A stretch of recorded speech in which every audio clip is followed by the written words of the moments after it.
ஏதாவது கற்றுக்கணும் அப்படின்னாவே அது ரொம்ப கஷ்டமான ஒரு ஃபீல்டாக இருக்குது. எல்லாத்துக்குமே வந்து ஒரு இது கண்டிப்பாக ஒரு அட்வர்டைஸ்மெண்ட் கொடுக்கறது, இல்லை நோட்டீஸில் வந்து நம்ம நோட்டீஸ் அடிச்சு கொடுக்கறது, இல்லை டோர் வே போய் அதாவது வீடு வீடாக போய் ஒரு மார்க்கெட்டிங் இப்போ சோப்புத்தூள்லாம் அந்த காலத்தில் வித்துட்டு வருவாங்க. பட் இப்போ எல்லாம் பார்த்தோம் அப்படின்னா அது நம்ம பார்க்கறதே யார் வீடு வீடாக போயிட்டு அந்த மாதிரிலாம் மார்க்கெட் யாரும் பண்ணுறதில்ல. பட் ஸ்டில் வந்துட்டு ஓல்டு ட்ரெடிஷ்னல் ஃபாலோ பண்ணுறவங்க இருக்காங்க. டிவியில் ஆட் கொடுக்குறோம், நியூஸ் பேப்பர் கொடுக்குறோம், ஸ்டில் இருக்கிறாங்க. பட் அதை விட பெஸ்ட் மெத்தடுன்னு பார்த்தோம் அப்படின்னா டிஜிட்டல் மார்க்கெட்டிங் பண்ணுறதா வந்துட்டு சூப்பரான ஒரு மெத்தட். ஏன்னா ஒரு 1,00,000 பேருக்கு நீங்கள் நோட்டீஸ் எடுத்து கொடுக்கறதுக்கு ஒரு 500 1000 வந்துட்டு ஒரு ஆன்லைனில் போட்டோம் அப்படின்னா 5 லட்சம் 10 லட்சம் பேத்துக்கே நம்மளால ரீச் பண்ண முடியும். ஏன்னா அந்த அளவுக்கு வந்துட்டு டிஜிட்டலோட பவர் வந்து ரொம்ப அதிகம். இப்போ இந்த டிஜிட்டல் மார்க்கெட்டிங் தான் வந்துட்டு ஃபியூச்சர் ஆஃப் த வேர்ல்டாவே இருக்குன்னு சொல்லலாம். இப்போ இதை நம்ம லேர்ன் பண்ணிட்டோம் அப்படின்னா கண்டிப்பாக வந்துட்டு ஒரு கெரியருக்கு போறவங்களும் சரி, ஒரு பிசினஸ் பண்ற பீப்புளுக்கும் சரி, ஒரு 100% சக்சஸ் இது வந்து கொடுக்கும்னு சொல்லலாம். நெக்ஸ்ட் ஸ்லைட் போங்க. இப்போ இந்த ஒர்க் ஷாப் எடுக்கக்கூடிய என்னோட பேர் வந்து Santhoshkumar, CEO first success technology OPC private limited. நம்ம கம்பெனி பார்த்தோம் அப்படின்னா ஒரு 15 இயர்ஸ் அபோ வந்துட்டு ஓல்டு கம்பெனி. அதாவது சேலத்தோட ஃபர்ஸ்ட் டிஜிட்டல் மார்க்கெட்டிங் கம்பெனி நாம தான். ஏன்னா 2008 வந்து ஃபீல்டில் இருக்கிறோம். நாம இருந்த ஃபீல்டில் டிஜிட்டலே வரல, யூடியூப்பே வரல, இல்லாத காலத்தில் நான் டிஜிட்டல் மார்க்கெட்டிங் யூஎஸ்ல மட்டும் இருந்தது நம்ம ஃபர்ஸ்ட் லேர்ன் பண்ணி சேலத்தில் ஃபர்ஸ்ட் ஸ்டார்ட் பண்ண ஃபர்ஸ்ட் டிஜிட்டல் மார்க்கெட்டிங் கம்பெனி நம்மளுது தான். இப்போ என்ன பற்றி சொல்லணும் அப்படின்னா SEO expert, digital marketing expert, motivational speaker, corporate trainer, எங்க ஆந்திரப்பனர், ஸ்டேட் ஸ்பீக்கர்னு சொல்லிட்டு நிறைய சொல்லலாம்.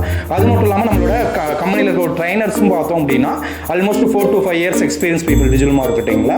நாங்கள் வந்துட்டு இந்த கிளாஸ் வந்துட்டு ஒரு அவேர்னஸ்க்காக கொடுக்குறோம். இப்போ அவேர்னஸ்க்காக கொடுக்கறதுக்கு முன்னாடி நம்ம கம்பெனி பற்றி ஒரு சில இன்ட்ரோடக்ஷன்ஸ் வந்து தெரியணும். அப்போ நம்ம கம்பெனி வந்துட்டு 2013 ஸ்டார்ட் ஆகி 2024 வரைக்கும் வந்துட்டு இப்போ ரெஜிஸ்டர்ட் கம்பெனியாக வந்து எக்ஸாக்டாக ஸ்டார்ட் பண்ணது பார்த்தோம் அப்படின்னா 2013 தான். 2008 நான் காலேஜ் படிக்கும்போதே ஒரு ஆன்லைன் பிஸ்னஸை நான் ஸ்டார்ட் பண்ணிட்டேன். அப்பயே கண்டென்ட் ரைட்டிங்லாம் வந்துட்டு நிறைய பேர் பண்ணாங்க. அப்போ கண்டென்ட் ரைட்டிங்கும் யாருக்கும் தெரியாமல் இருந்தது.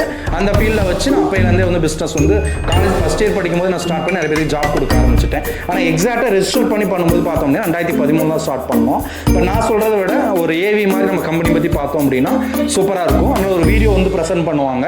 நம்ம கம்பெனி பற்றி ஒரு சின்ன இன்ட்ரோடக்ஷன் ப்ளே பண்ணுங்கம்மா. ஃபர்ஸ்ட் வீடியோ டபுள் கிளிக் பண்ணுங்க நடுவில் வச்சு.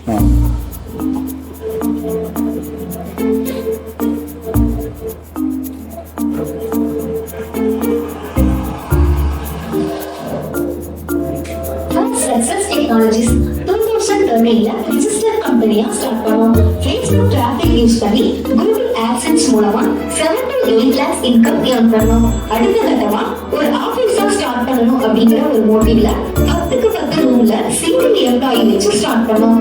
ஆபீஸ் ஸ்டார்ட் பண்ணி Facebook மார்க்கெட்டிங் டைம் பீக்ல இருந்ததால ஃபுல் டைம் பார்ட் டைம்னு 2 வகையா ஸ்ப்ளிட் பண்ணி பண்ணிட்டு இருந்தோம். பட் சடனா Facebook அல்காரிதம் அப்டேட் ஆனதால Facebookல இருந்து வரக்கூடிய டிராஃபிக் குறைய ஆரம்பிச்சது.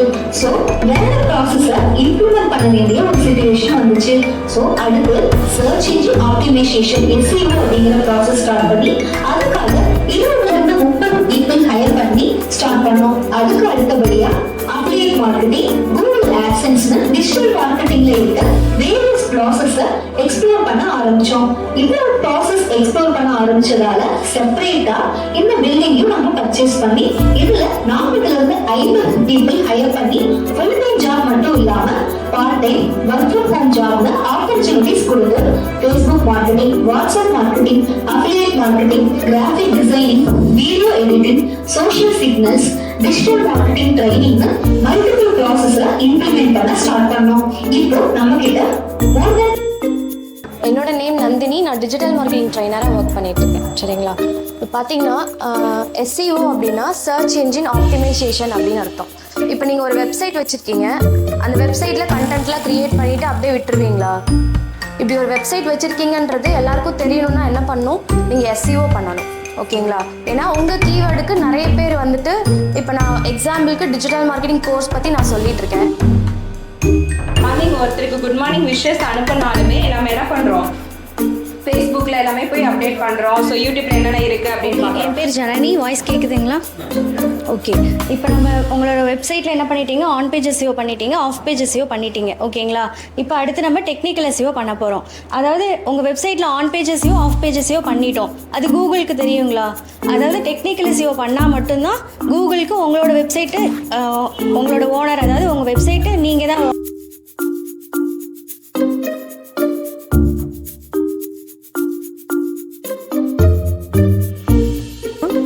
ஆக்சுவலாக நம்ம ஃபேஸ்புக் அதெல்லாம் பார்க்கும்போது ஒரு ஆட் சிம்பிளாக ஃபியூ செகண்ட்ஸில் பார்க்குறோம், அதுக்கு பின்னாடி இவ்வளோ பெரிய வேர்ல்டு இருக்குங்கிறதே இப்போ தான் தெரிஞ்சது. ஆக்சுவலாக நாலேஜ் மார்க்கெட்டிங் பற்றி எவ்வளோவா எனக்கு கிடையாது. இதுதான் எனக்கு ஃபஸ்ட் டைம் நான் பார்க்குற ஆட்குள்ளே எவ்வளோ இருக்குங்கிறத தெரிஞ்சுக்கிட்டேன். ஃப்ரீ ஆட் அப்படிங்கும்போது நீங்கள் வந்து பார்த்தீங்கன்னா சார் நிறைய அட்வர்டைஸ்மெண்ட் பார்த்துருக்குறேன். பேசிக்காக வந்து பார்த்தீங்கன்னா 2,000 to 3,000 கூட பேமெண்ட் பண்ணி கேட்டுருப்பாங்க. பட் இது ஃப்ரீ ஆஃப் காஸ்ட்னு இருக்கும்போது எனக்கு டவுட்டாக தான் இருந்தது. நீங்கள் போட்ட கண்டென்ட் அவ்வளோ சொல்லி தருவாங்களா, இல்லை ஃப்ரீ ஆஃப் காஸ்ட் அவ்வளோ கண்டென்ட் இருக்கா நினச்சிட்டு வந்தேன். பட் ஆனால் சூப்பராக நல்லா எடுத்துருந்தீங்க. So thank you very much. Thank you sir. Okay, ஃபேஸ்புக்னா சும்மா நம்ம சோஷியல் மீடியா ஸ்வைப் பண்ணிட்டு போகிறதா இருந்துச்சு. இப்போ தான் இவ்வளோ ஆட்ஸ் இருக்குது அப்படின்னு தெரிஞ்சுது. நம்மளும் நிறைய ஆட்ஸ் பார்க்குறோம், இன்ஸ்டாவில் நிறைய ஆட்ஸ் பார்த்துருக்கேன். இப்போ தான் அந்த ஆட்ஸ் எப்படி கிரியேட் பண்ணுறாங்க, அதனால எவ்வளோ அமௌண்ட் வருது, என்னென்ன பண்ணுறது இப்போ தான் புரிஞ்சிருக்கு. இது மூலியமாக எப்படி சொல்லிதுக்கப்புறம் நம்ம கிளினிக் ஓப்பன் பண்ணுற கிளினிக் இருக்குது, கள்ளக்குறிச்சியில் கிளினிக் இருக்குது. அது நம்ம எப்படி டெவலப் பண்ணலாம், அதை பற்றி கொஞ்சம் யோசிக்கலாம். இந்த மாதிரி ஆட்ஸ் கொடுக்குறாங்கன்னா நமக்கு கிடைக்கலாம். கண்டிப்பாக கோர்ஸ் ஜாயின் பண்ணுறத பற்றி ஒரு ஐடியா இருக்குது சார், பண்ணலாம். கண்டிப்பாக சார்.